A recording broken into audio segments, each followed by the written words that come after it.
Imagine for a moment that the world is a chessboard.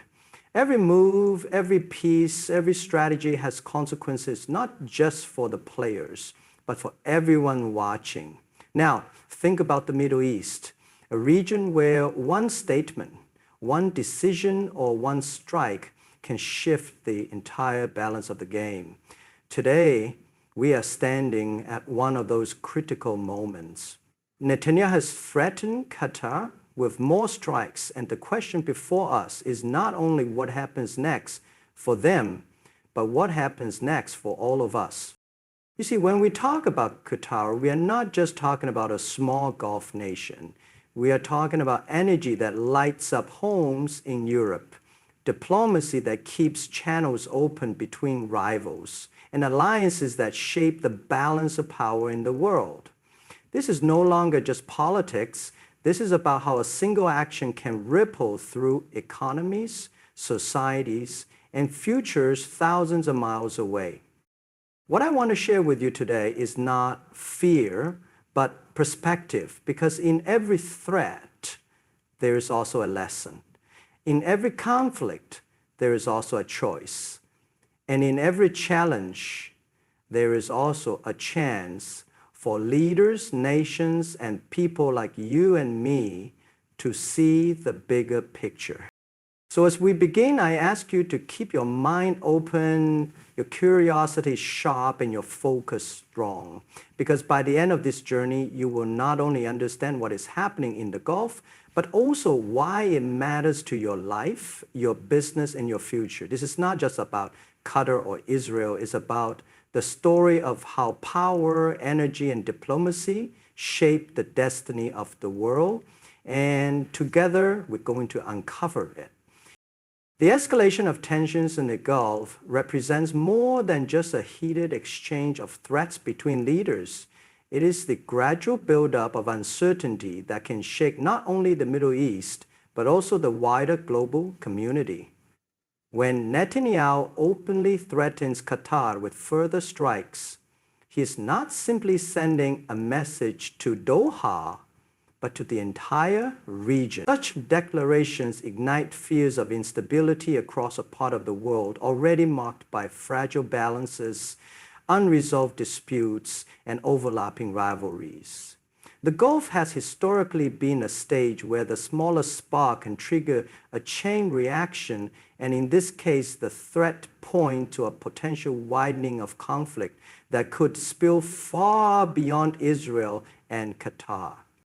Qatar occupies a unique geographical and political position in the Gulf.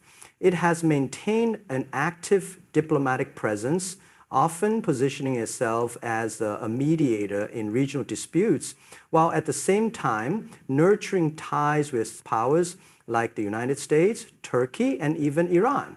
This balancing act has allowed Qatar to become a strategic pivot in the region.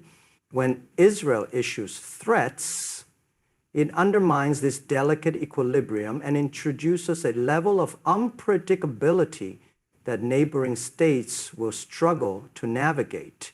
The message is not just about Qatar's policies, but about challenging the very framework that maintains relative calm in the Gulf. Moreover, this escalation carries a symbolic weight.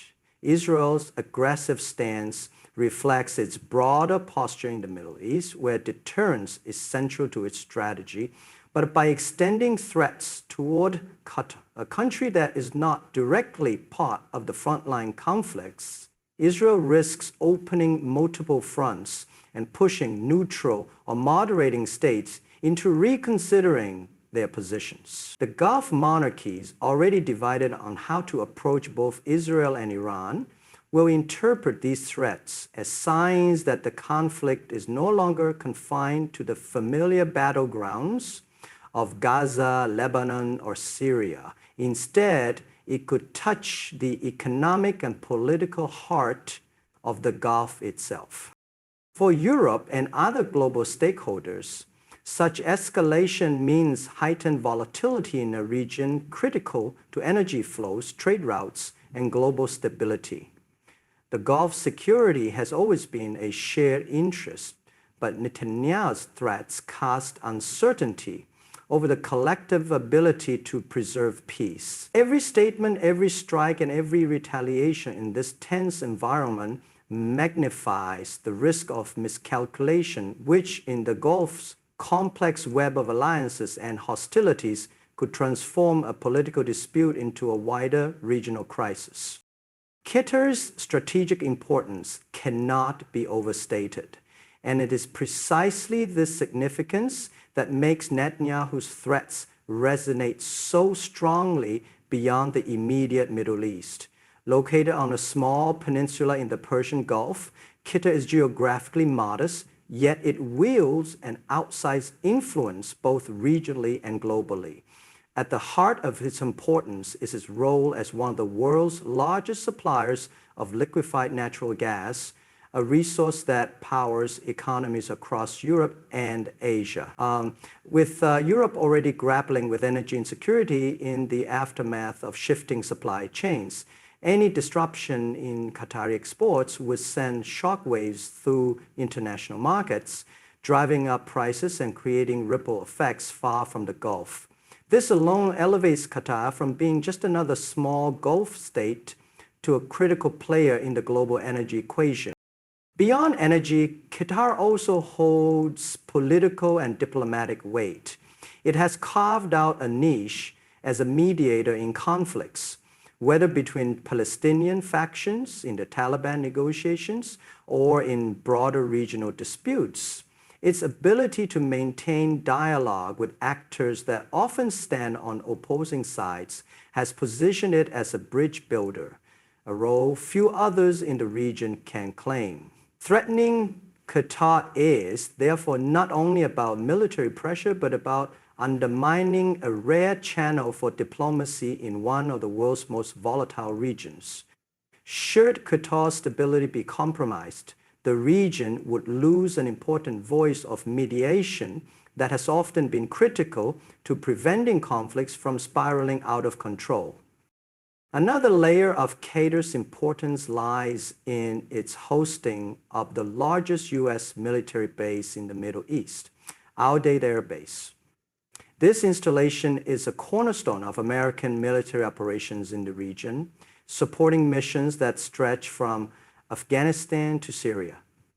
An attack on Qatar would inevitably draw the United States into a dilemma, as Washington would be compelled to defend an ally that is central to the strategic presence in the Gulf. This interlinking of Qatari security with American defense priorities adds a global dimension to the threat.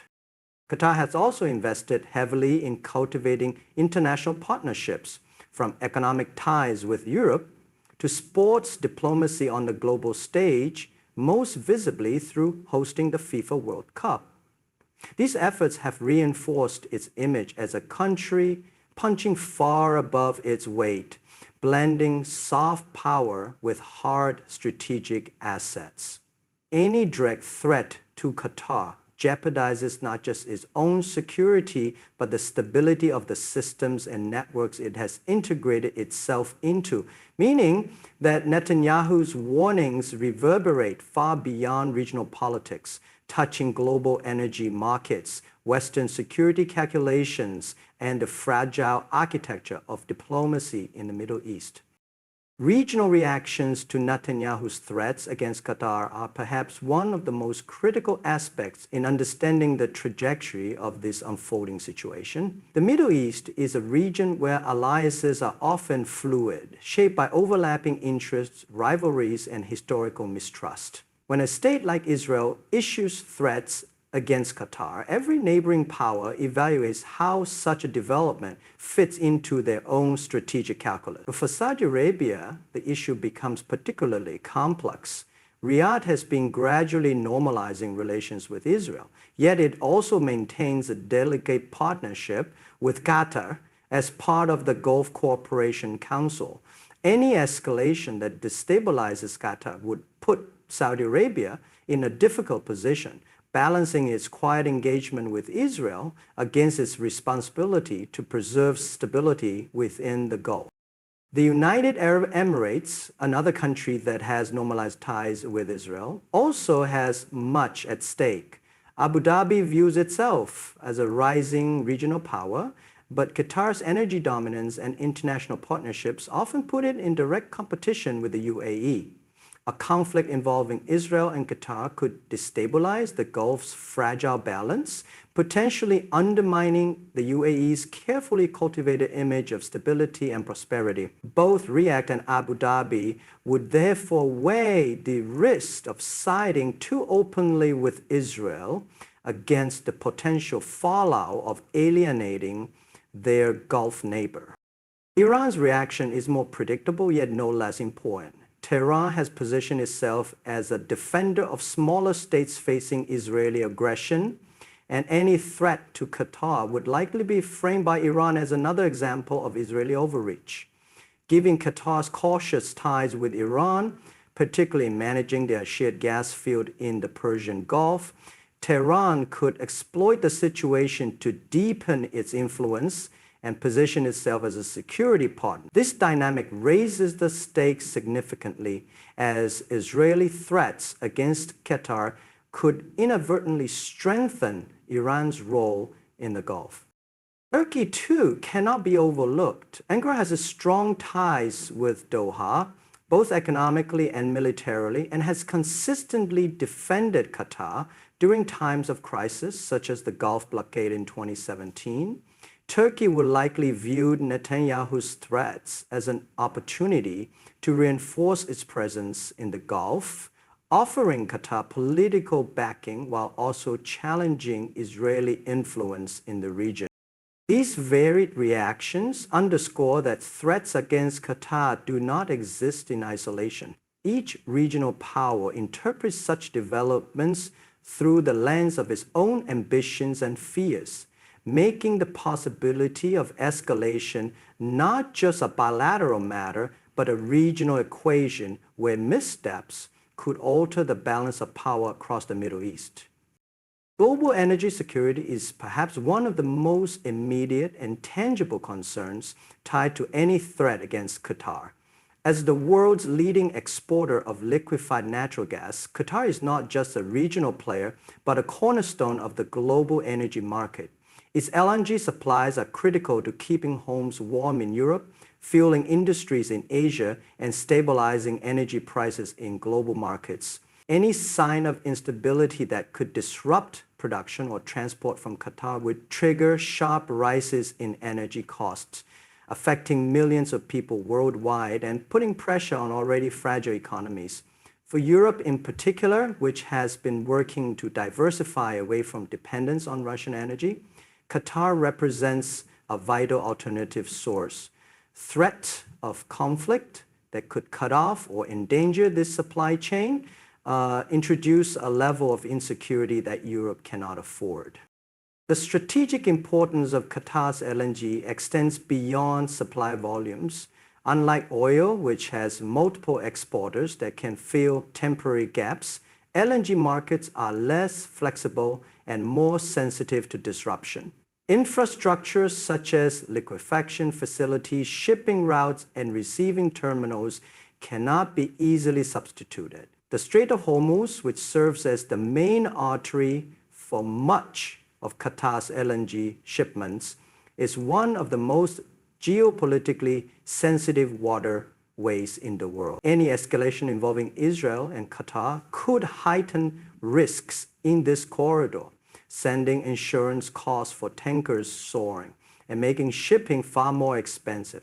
Even if physical supply remains intact, the perception of risk alone is enough to destabilize global energy markets.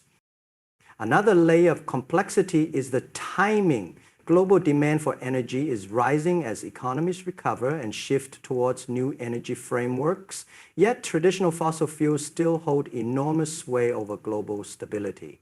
Qatar's role as a reliable and steady supplier has long been taken as a given, but if it becomes a target of threats and potential strikes, confidence in the stability of global energy flows will erode. Such instability could push countries to seek rapid alternatives, potentially strengthening rival suppliers or creating new geopolitical dependencies that reshape global alignments. This vulnerability highlights why the international community cannot ignore threats against Qatar. Energy security is not merely a regional concern. It is the backbone of global economic resilience. If Qatar's stability falters, it will not only impact the Middle East, but also ripple outward, affecting Europe, Asia, and ultimately the entire interconnected global economy that depends on predictable, secure, and affordable energy supplies. The diplomatic dilemmas for the West in light of Netanyahu's threats against Qatar reflect a deeper struggle between maintaining long-standing alliances and protecting vital strategic interests. On one hand, Israel remains a crucial partner for both the United States and Europe, not only as a democratic ally in the Middle East, but also as a hub for technology, intelligence, and military cooperation. On the other hand, Qatar has become indispensable to Western energy security, particularly for Europe, which increasingly relies on Qatari liquefied natural gas to compensate for reduced Russian supplies. This creates a tension in Western policymaking, where supporting one partner could come at the expense of another equally critical relationship. For the United States, the dilemma is even sharper. Washington not only provides consistent political backing to Israel, but also maintains its largest military base in the Middle East on Qatari soil. The Al Udeid Air Base is a centerpiece of U.S. operations in the region, and its safety is non-negotiable.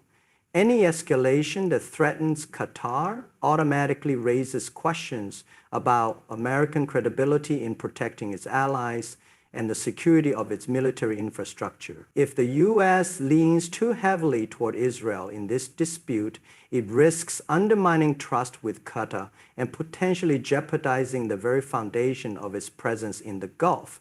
Yet openly opposing Israeli actions would cause political friction domestically and strain relations with a long-standing ally.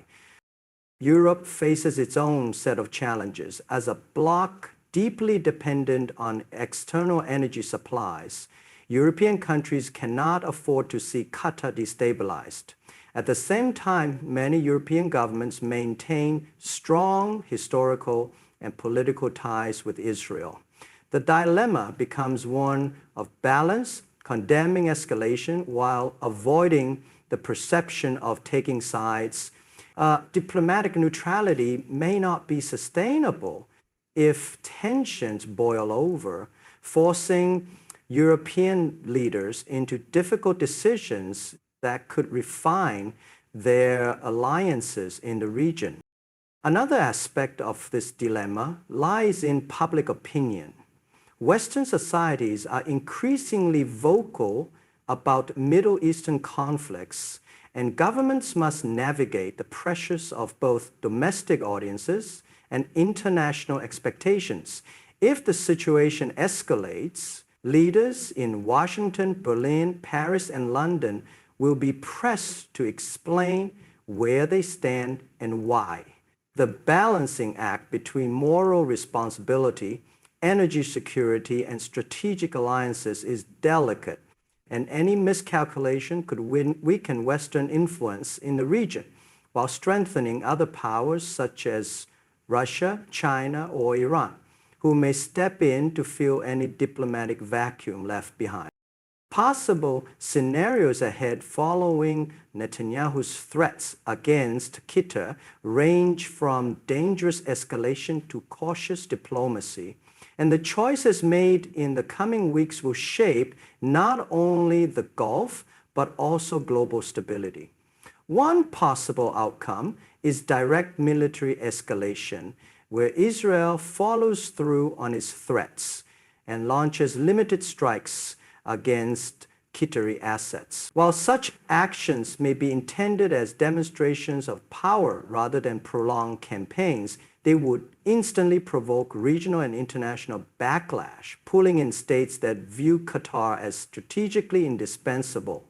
Even symbolic strikes would have serious consequences, damaging energy infrastructure, raising oil and gas prices, and putting global markets on edge. Another scenario is indirect confrontation, where the conflict plays out not through direct attacks on Qatari territory, but through cyber warfare, intelligence operations, and proxy actors. Israel has significant capabilities in these areas, and such methods could be seen as a way to pressure Qatar without crossing the line into a full-scale military confrontation. Yet even in this case, retaliation from Qatar's partners, such as Turkey or Iran, could escalate tensions, creating a cycle of tit-for-tat actions that destabilize the region in unpredictable ways. A third possible path lies in diplomacy, where international actors intervene to prevent open conflict. The United States, given its dual commitments to both Israel and Qatar, would likely play a central role in mediation. Europe, too, would have strong incentives to push for dialogue, given its dependence on Qatari energy and its desire to avoid another wave of instability in the Middle East.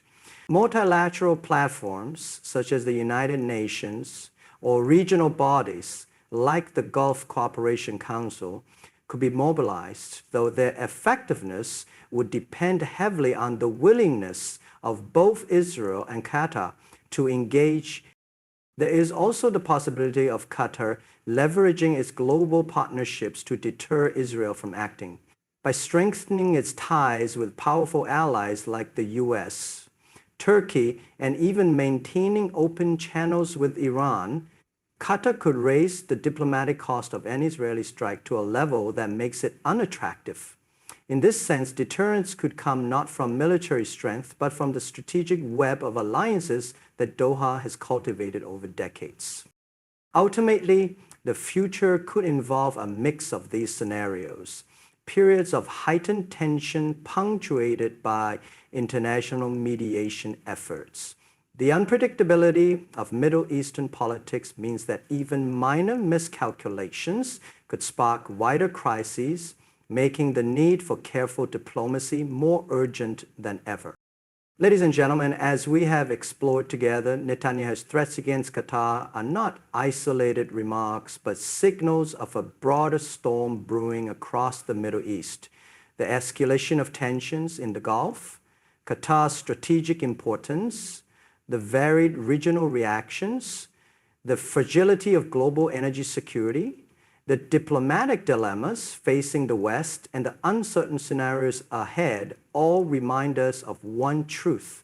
What happens in this region does not stay confined to it. It reverberates through economies, shapes alliances, and redefines the course of global stability.